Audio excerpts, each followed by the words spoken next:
gusto niya dito.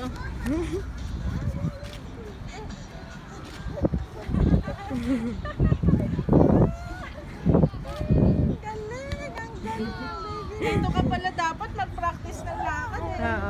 Diyan ka, lagi tayo pupunta dito. Dito ka lalakad ng lalakad. Medyo?